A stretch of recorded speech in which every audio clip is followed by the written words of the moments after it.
കായംകുളം കീരിക്കാട് തെക്ക് 334 number SNDP ശാഖായോഗത്തിൽ Sreenarayana Gurudeva Jayanti ആഘോഷവും മൂലേശ്ശേരിയിൽ ശ്രീ മഹാദേവ ക്ഷേത്രത്തിലെ നടപ്പന്തൽ സമർപ്പണവും നടന്നു. നടപ്പന്തൽ സമർപ്പണവും ജയന്തി ആഘോഷത്തിന്റെ ഉദ്ഘാടനവും തിരുവിതാംകൂർ ദേവസ്വം ബോർഡ് അംഗം അഡ്വക്കേറ്റ് A. അജുകുമാർ നിർവഹിച്ചു. കായംകുളം കീരിക്കാട് തെക്ക് 334 നമ്പർ SNDP ശാഖായോഗത്തിൽ ശ്രീനാരായണ ഗുരുദേവ ജയന്തി ആഘോഷവും മൂലശ്ശേരിയിൽ ശ്രീ മഹാദേവ ക്ഷേത്രത്തിലെ നടപ്പന്തൽ സമർപ്പണവും നടന്നു. നടപ്പന്തൽ സമർപ്പണവും ജയന്തി ആഘോഷത്തിന്റെ ഉദ്ഘാടനവും തിരുവിതാംകൂർ ദേവസ്വം ബോർഡ് അംഗം അഡ്വക്കേറ്റ് A. അജുകുമാർ നിർവഹിച്ചു. നടക്കുമ്പോൾ ചരിത്രകാരന്മാർ പറയുന്നത് വല്ലാതെ ഗുരുദേവൻ കരഞ്ഞിട്ടുണ്ടാവും.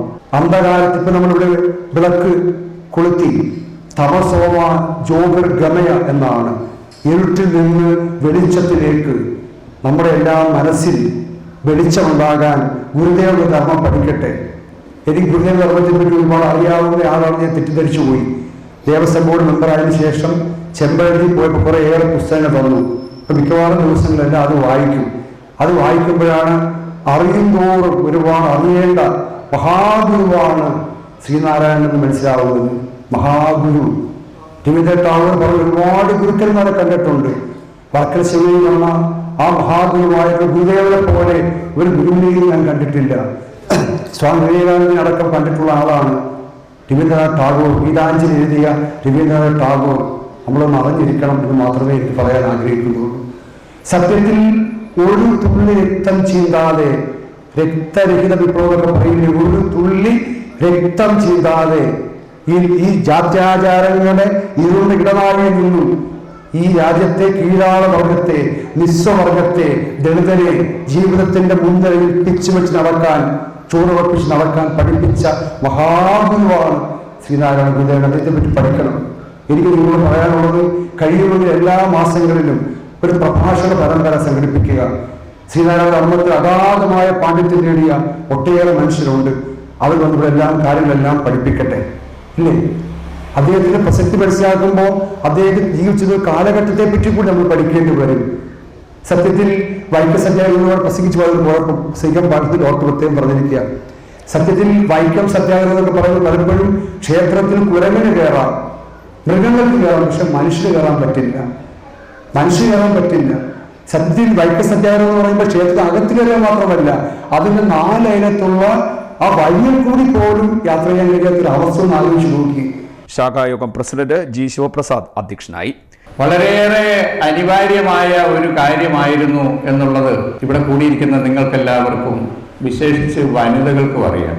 നമ്മുടെ ഈ ക്ഷേത്രത്തിന്റെ, പഴയ ക്ഷേത്രത്തിന്റെ ഈ വടക്ക് ഭാഗത്ത് നമ്മൾ സ്ക്വയർ ട്യൂബ് കൊണ്ട് ഉണ്ടാക്കിയ, അതിനകത്ത് ഈ ഷീറ്റ് വിരിച്ച ഒരു ചെറിയ പന്തലിനകത്താണ് ഇവിടെ പൊങ്കാല നടന്നുകൊണ്ടിരുന്നത്. അത് നമ്മുടെ ഈ ക്ഷേത്രത്തില് എല്ലാ ചൊവ്വാഴ്ചയും വെള്ളിയാഴ്ചയും മലയാള മാസം 1-ാം തീയതിയും പൊങ്കാല നടന്നു വരുന്നു. അത് വർദ്ധിച്ചു വന്നുകൊണ്ടിരിക്കും. കഴിഞ്ഞ കാലങ്ങളിൽ നിന്ന് ഒക്കെ വ്യത്യസ്തമായി പുതിയ മഹാക്ഷേത്രം ആയതിനു ശേഷം പൊങ്കാലയുടെ എണ്ണം വർദ്ധിക്കാതെ ദൂരെ നിന്ന് ഉള്ള ഒത്തിരി ആളുകൾ വന്നതിൽ പങ്കാളികളാകുന്നു എന്നുള്ളത് ഈ മഴക്കാലമാകുമ്പോൾ പൊങ്കാലയിട്ട് നിവേദ്യം നടത്തുന്നതിന് മുമ്പ് മഴ പെയ്യുമ്പോൾ അവർക്കുണ്ടാകുന്ന ബുദ്ധിമുട്ട് വളരെ വലുതാണ്. നമ്മുടെ ദൂരെ നിന്ന് വരുന്നവരത് സഹിച്ച് മഴയിൽ നനഞ്ഞ് നിവേദ്യം നടത്തി പായസവും വാങ്ങിച്ചൊക്കെ പോകുന്നെങ്കിലും നമ്മുടെ സഹോദരിമാർ എപ്പോഴും ഞങ്ങളെയൊക്കെ തടഞ്ഞു നിർത്തി ഇതിന് പരിഹാരം ഉണ്ടാകണമെന്ന് ചീത്ത പറഞ്ഞിട്ടുണ്ട്. സതീശൻ പലപ്പോഴും ഇവിടുന്ന് ഒളിച്ചു പോകും. സതീശൻ അന്നേരം അങ്ങ് മുങ്ങും. അപ്പൊ അതിന് പരിഹാരം ഉണ്ടാവണം എന്നുള്ളത്, അതുകൊണ്ടാണ് ഞാൻ പറഞ്ഞ അനിവാര്യമായി തീർന്നു എന്നുള്ളത്. ശാഖായോഗം സെക്രട്ടറി ഇൻചാർജ് ശശി അക്ഷയ സ്വാഗതം പറഞ്ഞു. ജയന്തി സന്ദേശം ശാഖായോഗം വൈസ് പ്രസിഡന്റ് MK പ്രദീപ് നൽകി. ക്ഷേത്രം മേൽശാന്തി ബിനീഷ് രാജ്, നഗരസഭാ councillor Harilal, Devaswom secretary R. Satheesh Kumar തുടങ്ങിയവർ സംസാരിച്ചു. സർവകലാശാല പരീക്ഷകളിൽ റാങ്ക് നേടിയവരെയും SSLC +2 പരീക്ഷകളിൽ ഉന്നത വിജയം നേടിയവരെയും ചടങ്ങിൽ അനുമോദിച്ചു. വിദ്യാർത്ഥികൾക്ക് വിദ്യാഭ്യാസ അവാർഡും നൽകി. യോഗത്തിന് കമ്മിറ്റി അംഗം D. സുജിത്ത് നന്ദി പറഞ്ഞു. CDNet news, Kayamkulam.